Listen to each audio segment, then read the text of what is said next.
오늘 우리가 본문으로 삼은 출애굽기 23장에는 세 가지의 절기가 등장을 하죠. 이 세 가지의 절기가 이스라엘의 3대 절기라고 하여서 가장 중요한 절기들인데 23장 14절에 보시면 이렇게 본문이 시작되었죠. 너는 매년 3번 4개의 절기를 지킬지니라, 이렇게 말씀이 시작되고 있습니다. 매년 3번 꼭 반드시 반복하여 지켜야 하는 이 세 절기, 여러분 무엇이죠? 이 세 절기, 오늘 본문에 있는 표현 그대로 옮겨온다면 첫 번째는 무교병의 절기라고 표현이 되어 있습니다. 무교병의 절기라 함은 무교절 그리고 곧 유월절까지 연결되어지는 절기를 다 포함하여서 이야기하는 것입니다. 두 번째는 오늘 우리가 지키는 절기와 같은 이름이죠. 맥추절입니다. 맥추절의 또 다른 이름은 칠칠절이라고 하죠. 왜 칠칠절이죠? 7일씩, 일주일이 7일이죠. 그렇게 7번을 지나고 나서, 그러니까 6월절 무교병의 절기를 지킨 이후에 그날로부터 우리가 49일을 셈을 하여서 지키는 절기가 맥추절이 되어집니다. 그리고 세 번째는 무슨 절기죠? 본문에 어떤 절기가 있었죠? 수장절이 있었습니다. 수장절은 또 다른 말로 초막절이라고도 하는 절기입니다. 이 세 가지 절기가 가장 중요한 3대 절기인데, 이 절기는 어찌되었든 율법이라는 큰 틀 안에 들어가 있는 것이었죠. 그러면 이 절기를 주신 이유를 생각할 때에 율법을 주신 이유도 우리가 다시 한번 생각을 하시면 훨씬 더 이해가 잘 될 것 같습니다. 구약을 살아갔던 성도들의 입장으로 한번 돌아가 보셔서 내가 구약의 성도라 생각할 때에 여러분, 우리 손에 율법이 들려져 있습니다. 하나님이 말씀을 통하여 주셔서 우리가 이러이러한 일들을 지켜야 한다고 우리 손에 율법을 하나님이 주셨습니다. 왜 주셨을까요? 왜 율법을 주셨고, 왜 규례를 만드셨고, 왜 그것들을 지키라 하나님 명령하셨을까요? 하나님께서는 우리에게 율법을 주신 것 또한 그 율법을 너희가 지키나 지키지 못하나를 판단하려고 주신 것이 아니라, 물론 율법의 기능 가운데에는 우리의 죄를 발견하고 우리의 죄를 깨닫게 하시는 기능이 있지만, 더 근본적인 율법을 주신 이유는 지난주에 우리가 잠시 나눴던 선악과에 관한 이야기처럼, 선악을 알게 하는 나무를 동산에 두신 것은 하나님께서 아담에게 그것을 먹는가 먹지 않는가를 지켜보시려고, 그를 테스트하고 시험하려고 두신 것이 아니라 무엇이라고 말씀드렸죠? 하나님이 누구이신지를 알고 내가 누구인지를 알게 하시려고 하는 것이죠.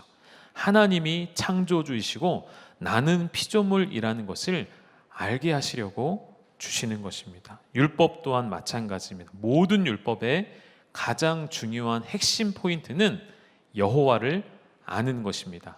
하나님이 누구이신지를 이 율법을 지켜감으로 알아가게 하시는 것이 목적인 것이죠. 그래서 모든 율법에서 발견할 수 있는 내용들은 그 안에 하나님과 연관되지 않은 율법은 없다는 것이죠. 심지어 이웃 간에 공동체 안에서 지켜야 하는 율법 또한 그 뒷 배경에는 다 하나님께서 뭐라고 말씀하시냐면, 내가 그들의 부르짖음을 들을 것이다 라는 그런 표현들이 뒤에 계속 따라 붙어요. 하나님께서 모든 율법에는 다 하나님께서 드러나시고 하나님과 관계된 법을 그들에게 허락하셨다는 것이죠. 다시 말해, 율법이 우리에게 있다는 것은 우리가 하나님께 선택받은 하나님의 자녀가 되었다는 특권을 가지고 있다는 뜻이 될 수 있다는 것입니다. 하나님의 말씀을 듣고 있는 자들은 그렇기 때문에 이미 하나님의 은혜를 받은 자이고 하나님의 은혜를 누리는 자들인 것이죠. 오늘 우리가 이 예배 자리에 앉아 있다는 것 또한 동일한 의미입니다. 이미 하나님은 여러분에게 은혜를 주셨고, 이미 하나님은 여러분에게 놀라운 축복을 주신 줄 믿으시기를 소망합니다. 그럼에도 이스라엘은 하나님 앞에 이러한 질문을 자주 던졌습니다. 어떤 질문일까요? 왜? 라는 질문이죠. 왜? 하나님 왜 우리에게, 하나님 왜 나에게 이러한 고통을 주십니까? 가까운 우리 출애굽기의 단적인 예를 찾아보실까요? 무엇입니까? 출애굽해 나온 이스라엘 백성들이 너무나도 쉽게 하나님 앞에 불평하고 원망하는 모습을 우리는 잘 기억하고 있습니다. 금세 사라지는 감사의 고백들, 금세 잊어버리는 하나님이 주신 은혜들을 왜? 라는 질문으로 바꾸어 표현하고 있는 것이죠. 그러나 하나님이 당신의 사랑하는 자녀들에게, 택하신 백성들에게 듣고 싶어 하시는 왜? 라는 질문은 왜 나에게 이런 고통을 주십니까가 아니라 어떤 질문일까요? 왜 이토록 자격 없는 나를 구원하여 주셨습니까? 왜 이토록 자격 없는 나를 당신의 아들과 맞바꿔 주셨습니까? 이러한 왜라는 질문이 우리 안에 늘 남아있기를 주님의 이름으로 축원합니다. 오늘 이 맥주감사주의를 맞아서 우리에게 하나님이 절기를 주신 이유, 그 목적을 우리가 크게 세 가지로 간단하게 정리를 해보았는데 더 많은 깊은 의미들이 절기 안에 분명히 담겨져 있습니다. 그 중에 중요한 것을 세 가지만 우리가 꼽는다면 첫 번째는 감사하라는 것입니다. 여러분, 절기는 그냥 주어지는 것이 아니라 이 절기를 통해 우리가 잊지 말아야 할 것이 감사의 고백인 것이죠. 신명기 16장으로 가보게 되면 이 세 가지의 절기를 또다시 풀어서 설명하는데 출애굽기에 나온 것보다 훨씬 더 자세하게, 그리고 훨씬 더 많은 지면을 활용해서 모세의 입을 통해 하나님이 설명하십니다. 신명기 16장에는 유월절이라고 표현이 되어 있고 칠칠절이라 표현이 되어 있고 초막절이라고 표현을 쓰는데 어쨌든 같은 절기라 말씀을 드렸죠. 왜 더 자세히 설명할까요? 왜 신명기에 가서는 더 상세하게 설명할까요? 임박했기 때문입니다. 무엇이요? 이제 이 절기를 지켜 행하며 가나안 땅에 들어가야 할 날이 임박했기 때문에 하나님은 이스라엘에게 더 자세하게 그 법에 대하여 설명해 주고 계십니다. 그래서 우리가 본문을 좀 찾아보시면 신명기 16장 10절의 말씀을 우리가 같이 한번 읽어보시겠습니다. 시작. 내 하나님 여호와 앞에 칠칠절을 지키되 내 하나님 여호와께서 내게 복을 주신 대로 내 힘을 헤아려 자원하는 예물을 드리고. 이 짧은 한 구절에 우리가 하나님께 드리는 예물에 대한 원리가 담겨져 있습니다. 그 중에 첫 번째는 무엇이냐면 너에게 복을 주신 대로, 하나님께서 너에게 복을 주신 대로, 이것이 먼저 전제가 되어야 합니다. 우리가 하나님 앞에 감사를 표현할 때에 이미 하나님께서 나에게 복을 주신 것을 우리가 알고 있어야 하는 것이죠. 하나님이 나에게 베풀어 주신 그 복을 내가 먼저 인정이 되어야, 감사가 있어야 하나님 앞에 예물을 드릴 수 있는 것이죠. 그 예물을 드리는 것 또한 이렇게 표현하고 있죠. 10절에 너의 힘을 헤아려 자원하는 예물을 드리고. 하나님께서 이스라엘 백성들 가운데 예물을 받기 원하실 때에, 그들의 헌신을 받기 원하실 때에 하나님이 정해놓으신 법칙은, 원리는 너의 힘을 헤아려입니다. 다시 말해 너희가 감당할 수 있는 만큼, 가난하고 먹을 것이 없고 가축이 없고 밭에서 수확한 것이 없는데도 하나님은 모든 것을 나에게 바치라 말씀하시는 그런 하나님이 아니시라는 것이죠. 너의 할 수 있는 대로, 너의 힘을 헤아리는 가운데 더 중요한 것, 어떤 마음으로 드리는 것이죠? 자원하여 예물을 드리는 것이죠. 우리 지난번 보셨던 아나니아와 삽비라의 이야기 가운데 그들의 중심에 빠져 있는 것이 무엇이었습니까? 자원하여 드리는 마음이 그들 가운데는 결여되어 있었던 것을 우리가 보았었습니다. 이 맥주절, 이 77절의 의미도 여기서 우리가 찾을 수가 있는 것이죠. 그 험난한 광야의 길을 이스라엘이 걸어왔고, 때로는 그 길이 두려움의 길이었고, 때로는 앞이 보이지 않는 캄캄한 길이기도 했습니다. 그러한 고생 끝에 이스라엘이 가나안 땅에 들어가게 되면 그 땅에 정착하게 되고, 그 땅에 씨를 뿌리고, 그 땅에 첫 열매를 거두는 순간이 오게 되죠. 그 첫 열매를 거두는 순간 이스라엘은 누구를 떠올려야 하는 것입니까? 내가 이토록 땀 흘리고 수고해서 이 수확물을 얻었다가 아니라 우리를 여기까지 인도하신 하나님을 떠올리라는 것이죠. 하나님이 너희에게 복을 주신 대로 예물을 하나님께 드리는 날이 이 맥주 감사절의 의미가 되는 것이죠. 잠언 말씀에서도 그렇게 말씀하십니다. 내 재물과 내 소산물의 처음 익은 열매로 여호와를 공경하라. 여러분, 첫 열매를 받으시는 하나님, 첫 열매를 받는다는 것은 어떤 의미가 있겠습니까? 처음 것은 그냥 순서대로 처음의 것을 의미할 뿐만 아니라 더 중요한 의미는 무엇입니까? 최고의 것을 의미하는 것입니다. 처음 것은 최고의 것, 가장 높으신 하나님께 우리가 드려야 할 것은, 그리고 하나님이 원하시는 것은 다 가져와라, 많은 것을 가져와라가 아니죠. 그 가운데 구별된 첫 것, 즉 최고의 것을 하나님께 드리는 것이 진정한 예물 드림의 원리라는 것입니다. 여러분, 하나님께 무엇을 드리고 계십니까? 하나님께 어떻게 드리고 계십니까? 여러분의 물질을, 여러분의 시간을, 여러분의 몸을, 여러분의 마음에 무엇을 드리십니까? 최고의 것을 하나님께 드리시는 우리 열방의 모든 가족 되시기를 주님의 이름으로 축복합니다. 이따가 우리가 불러볼 찬양이지만 그 찬양의 가사에 이렇게 표현되어 있어요. 지극히 높은 주님의 지성소. 여러분, 하나님의 지성소가 원래 어디 있는 것이죠? 원래 장막 안에 있는 것인가요? 아니죠. 원래는 하늘에 있는 것이죠. 내 손이 닿을 수 없는 하늘에 있는 하나님의 지성소가 우리에게 내려오신 거죠. 우리에게 찾아오신 것이죠. 그곳에 들어가는 그 감사와 감격의 의미로 드리는 첫 것, 첫 열매, 그러한 메시지가 이 맥주 감사주일 안에 들어가 있다는 것이죠.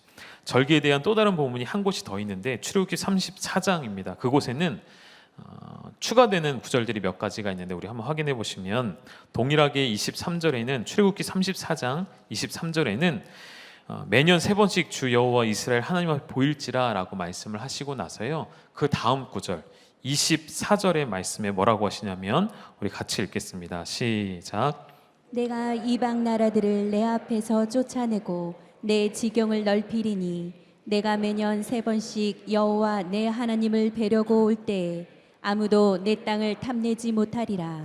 여러분, 좋아하시는 말씀이실 거예요. 여러분에게 위로가 되고 힘이 되고 소망이 되는 말씀이신데, 하나님께서 매년 3번씩 주 여호와 이스라엘 하나님 앞에 보일지라 하시고 바로 뭐라고 말씀하셨냐면, 약속을 하셨어요.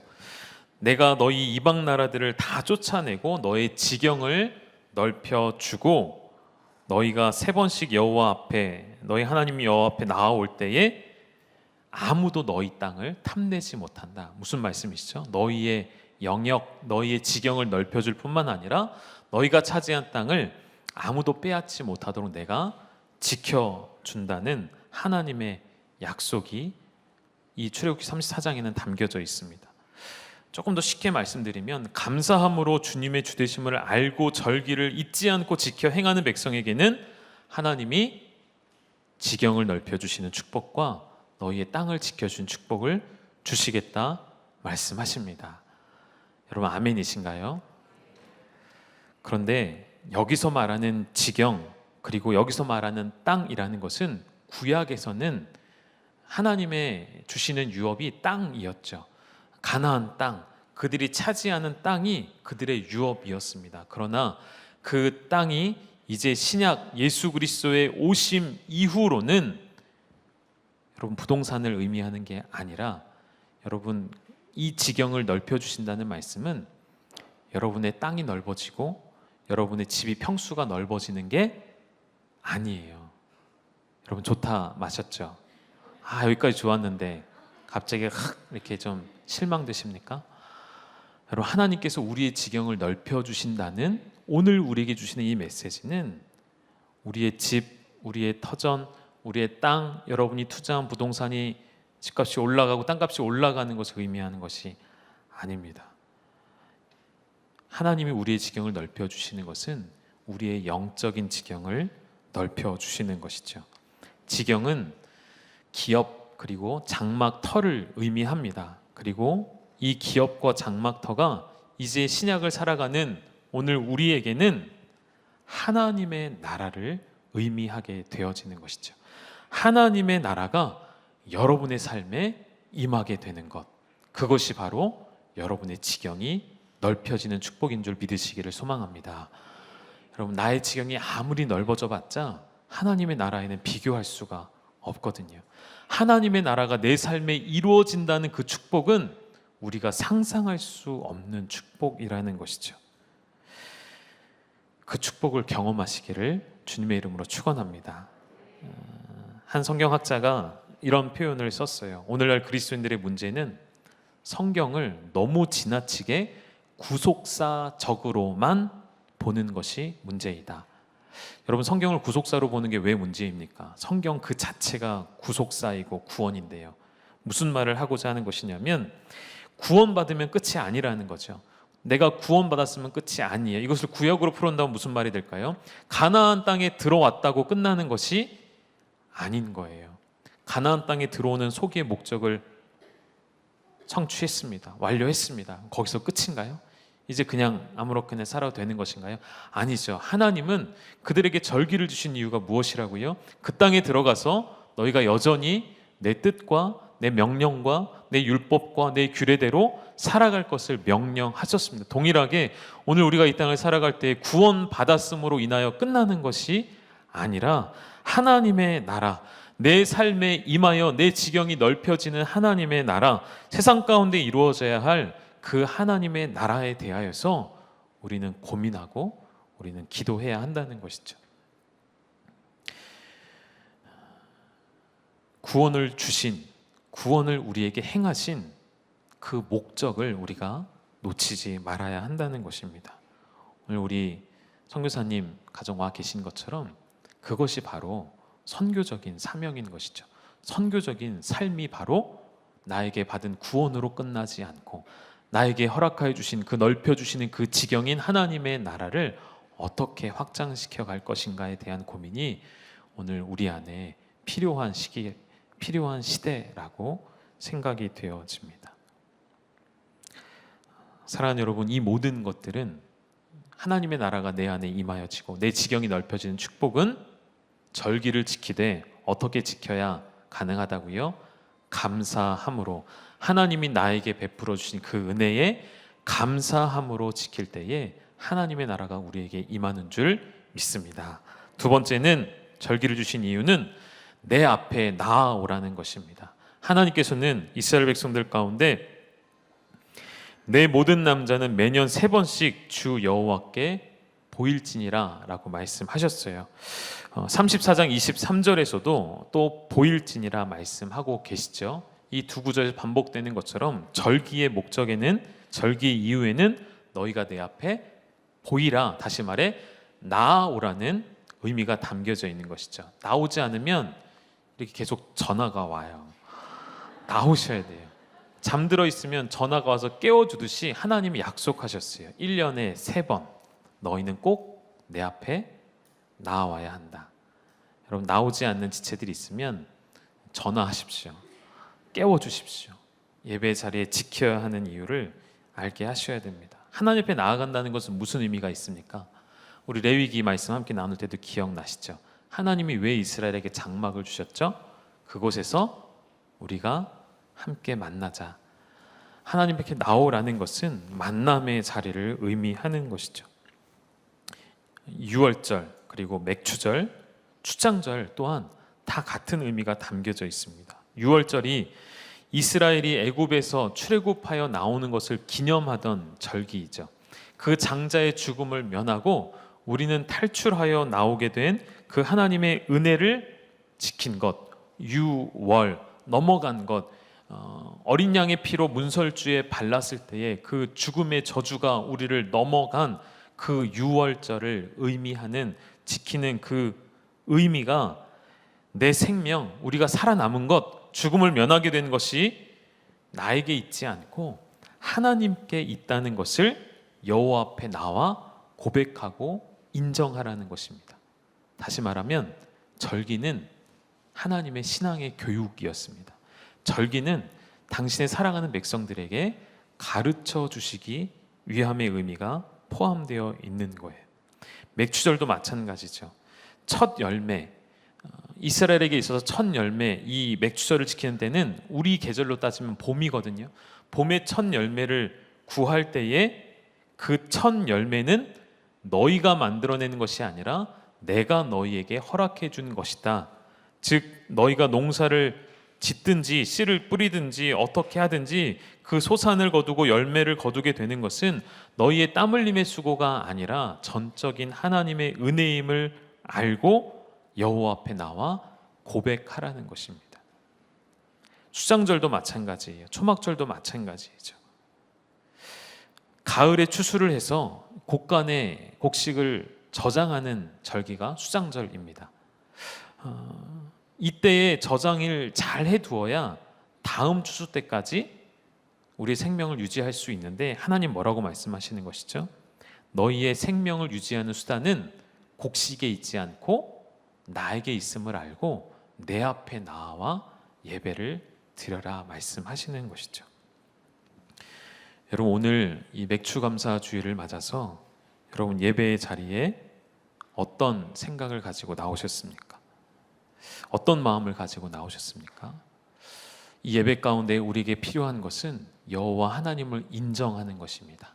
여호와 하나님을 어떻게 인정하는 것이죠? 그분께 나의 생명이 있음을 인정하시고, 그분께 나의 삶의 이유가 있음을 인정하시고, 그분께 나의 삶의 목적이 있음을 인정하는 여러분 되시기를 주님의 이름으로 축복합니다. 하나님께 나를 보이고 하나님께 나아오고 하나님을 만나는 그 자리는 어떤 자리인지 아십니까? 두렵고 떨리고 무섭고 염려가 가득한 자리가 아니에요. 그 자리는 우리 성경을 통해 확인해 보시죠. 신명기 16장 11절 말씀 우리 같이 읽겠습니다. 시작. 너와 내 자녀와 노비와 내 성중에 있는 레위인과 및 너희 중에 있는 객과 고아와 가부가 함께 내 하나님 여호와께서 자기의 이름을 두시려고 택하신 곳에서 내 하나님 여호와 앞에서 즐거워할지니라. 마지막에 보셨습니까? 내 하나님 여호와 앞에서 무엇을 하라고요? 즐거워할지니라. 신명기 16장 1절부터 17절까지 절기에 관한 말씀 가운데 이 말씀이 들어가 있는 거예요. 너희가 그 절기를 지킬 그때에 어떻게 하라고요? 즐거워할지니라. 여러분, 오늘 이 자리는 여호와 앞에 즐거워하는 자리인 줄 믿습니다. 그런데 왜 여러분의 표정은 이럴까요? 여러분 표정이 빨리 바꾸세요. 즐거워하셔야 합니다. 즐거운 날입니다. 여호와를 만나고 그분 앞에 서는 이 기쁨, 이 즐거움, 하나님을 알지 못하는 자들은 결코 누릴 수 없는 그 즐거움, 그 특권 여러분 누리시고 즐거워하시기를 주님의 이름으로 축복합니다. 우리 옆에 있는 분들에게 한번 인사하시죠. 즐거워합시다. 인사하시죠. 세상이 주는 즐거움이 아니라 여호와로 인한 즐거움이 가득한 우리 교회가 되기를 간절히 소망합니다. 세 번째는 기억하라는 것이죠. 아까 서두에 말씀드린 것처럼 출애굽하던 이스라엘 백성들은 기억하지 않았습니다. 잠시 우리 출애굽의 과정을 좀 떠올려 보시면 마라라는 곳에 이스라엘 백성들이 도착했을 때에, 여러분 마라는 어떤 곳이죠? 뭐가 나오는 곳이죠? 쓴 물이 쏟아져 나오는 곳입니다. 그 광야길을 걷기 시작하며 목마르고 줄인 백성들에게 물이 나왔는데 마실 수 없는 쓴 물이 주어졌을 때 그들은 하나님 앞에 원망하기 시작합니다. 그런데 더 놀라운 것은 무슨 일이냐면 이 마라에 도착했을 때가 홍해를 건넌 날로부터 따져보면 3일째 되는 날이에요. 불과 며칠 전에, 불과 3일 전에 하나님이 어떤 일을 행하셨죠? 6월절의 은혜를 주셨어요. 이집트에 쏟아지는 재앙을 다 눈으로 보고 나온 사람들이에요. 뒤쫓아오는 이집트의 그 군대와 마병과 병거를 하나님이 다 물리치셨습니다. 건널 수 없는 홍해를 건너게 하시는 역사를, 기적을 보게 하셨습니다. 그리고 3일밖에 안 됐어요. 그런데 이들의 고백 가운데에는 감사와 은혜는 사라지고 하나님이 행하신 기적들은 사라지고 오늘 내 앞에 마실 수 있는 물이 있느냐 마실 수 없는 물이 있느냐로 인하여 원망과 불평을 섞어서 고백하고 있는 이들의 모습이 오늘 우리의 모습과 조금도 다르지 않다는 것이죠. 그래서 하나님은 이렇게도 쉽게 은혜를 잊어버리는 이스라엘 백성들을 너무나도 사랑하셨기 때문에 무엇을 주셨을까요? 그래서 절기를 주신 것이죠. 1년에 너희와 내가 약속을 하여서 1년에 3차례씩은 무조건 여호와 앞에 나아오라. 하나님의 은혜를 나아와서 기억하라는 것이죠. 신명기 16장의 말씀을 다시 보시면 신명기 16장 9절입니다. 우리 같이 읽을까요? 시작. 7주를 셀지니 곡식에 낫을 대는 첫날부터 7주를 세요. 7주를 센다는 것은 앞에 절기를 아까 말씀드렸죠. 77절을 지키는 것이죠. 무교절의 절기, 유월절의 절기를 지키면서 곡식에 낫을 대는 첫날부터 7주를 세기 시작합니다. 그리고 나서 지키는 절기가 77절 맥추절인데 곡식에 낫을 대는 날로부터 하루하루 총 며칠을 세야 됩니까? 49일을 세는 거예요. 49일을 세면서 무슨 생각을 하게 될까요? 질문을 바꿀게요. 49일을 세면서 무슨 생각을 해야 할까요? 신명기 16장 12절에 나와 있습니다. 우리 같이 읽을까요? 시작. 너는 애굽에서 종되었던 것을 기억하고 이 규례를 지켜 행할지니라. 무엇을 기억하라고요? 너희가 애굽에서 종되었던 것을. 하루하루 낫을 대며 곡식을 베며 무엇을 기억하는 거예요? 애굽에서 종되어 힘들었던 때를 기억하라는 것이 아니라 그러한 때에 있었던 나를 구원해 내신 하나님의 은혜를 하루하루 기억하라는 것입니다. 여러분, 여러분에게 베풀어 주신 그 하나님의 은혜를 기억하고 계십니까? 하루하루 날마다 기억하고 계십니까? 오늘이 바로 맥주 감사 주일입니다. 단지 첫 열매, 첫 수확을 드리는 의미뿐만 아니라 이 절기 가운데 우리에게 베풀어 주신 그 하나님의 은혜를 놓치지 않고 잊지 않고 기억하라는 하나님의 메시지가 담겨져 있는 것이죠. 신명기 8장으로 좀 가셔서 거기서도 하나님 계속해서 이스라엘 백성들에게 강조하시는 것이 무엇이냐면 11절부터 14절까지 4절을 우리가 쭉 한번 같이 읽도록 하시겠습니다. 시작. 내가 오늘 내게 명하는 여호와의 명령과 법도와 규례를 지키지 아니하고 내 하나님 여호와를 잊어버리지 않도록 삼갈지어다. 내가 먹어서 배부르고 아름다운 집을 짓고 거주하게 되며 또 내 소와 양이 번성하며 내 은금이 증식되며 내 소유가 다 풍부하게 될 때에 내 마음이 교만하여 내 하나님 여호와를 잊어버릴까 염려하노라. 여호와는 너를 애굽 땅 종되었던 집에서 이끌어내시고 내신 하나님이시기 때문에 하나님 뭐라고 말씀하셨죠? 염려가 되신대요. 너희가 나 여호와를 잊어버릴까 봐 염려가 되신대요. 여호와를 잊어버리지 않도록 삼가라고 명령하세요. 어떤 때에 여호와를 잊어버린다고 말씀하시죠? 다시 12절 13절의 말씀을 보시면 그대로 제가 성경을 읽어드릴게요. 배가 부를 때에, 아름다운 집을 짓고 거주하게 될 때에. 여러분, 배 부르십니까? 배 부르지 않습니까?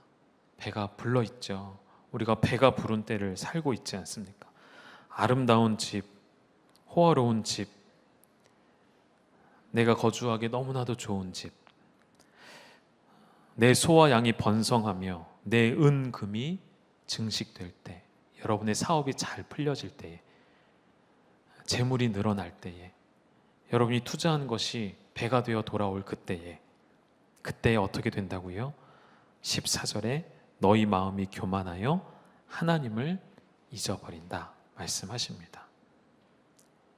여러분, 오늘 여러분의 상황이 어떠하십니까? 여호와를 잊어버리기 딱 좋은 환경이지 않으십니까?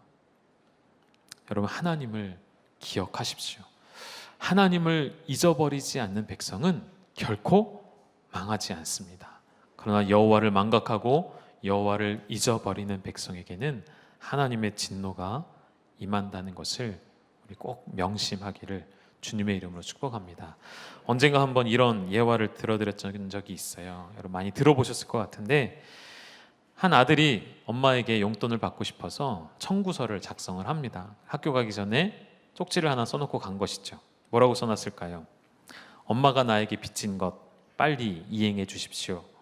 내가 엄마한테 심부름 했던 것 1,000원, 엄마 시켜서 쓰레기 버린 것 1,000원, 엄마 대신 청소한 값 1,000원, 동생 돌봐준 값 1,000원 쭉 나열해서 도합 10,000원 속히 저에게 지불해 주십시오 라고 학교를 갔어요.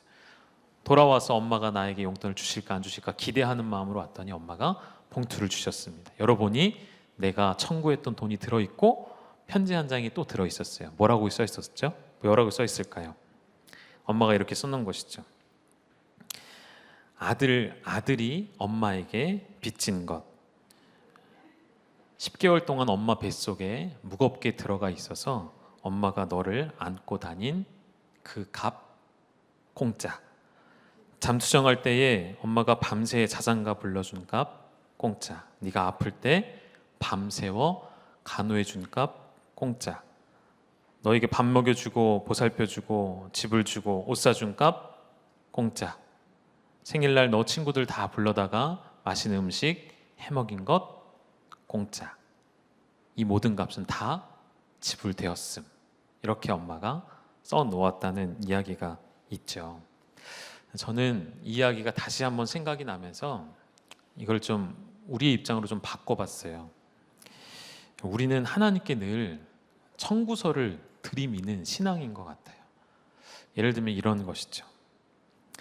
하나님께서 나에게 빚지신 것, 내가 일주일 동안 금식하며 매달린 일에 대한 보상, 속히 나에게 이행해 주십시오.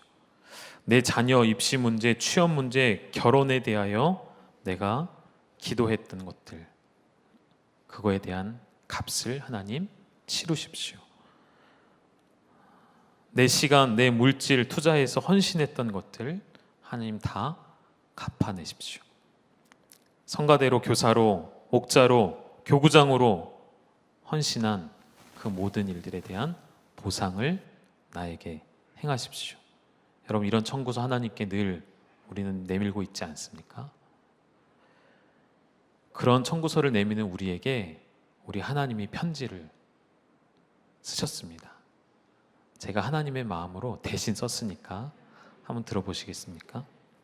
내가 너희와 맺은 은혜의 언약의 값은 공짜. 나의 보이지 않는 손으로 항상 너를 지켜준 값 공짜. 네가 물 가운데 지날 때에 그 물이 너를 범하지 못하게 막아준 값 공짜. 네가 불 가운데 지날 때에 그 불이 너를 사르지 못하게 막아준 값 공짜. 네가 힘들어 울 때 나도 같이 울어준 값 공짜. 너를 위해 말할 수 없는 탄식으로 기도한 값 공짜.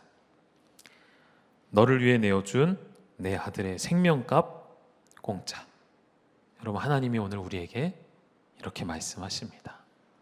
너희가 나에게 지불해야 할 것은 이미 다 내 아들의 생명으로 지불되었다 말씀하십니다. 여러분, 이 은혜를 잊지 마십시오. 이 하나님의 말씀을 잊지 마십시오. 이 절기를 통해 하나님이 우리에게 이 은혜를 기억하라 말씀하십니다. 내가 너희에게 아들을 내어 주었기 때문에 그 높은 곳, 내가 닿을 수 없는 그 하늘 위에 있는 지성소가 그 아들을 내어 주심으로 우리에게 지성소가 내려왔고, 그 지성소에 우리가 들어갈 수 있게 된 그 은혜를 잊지 않는 우리 사랑하는 열방의 모든 성도들이 되시기를 주님의 이름으로 축복합니다. 우리 같이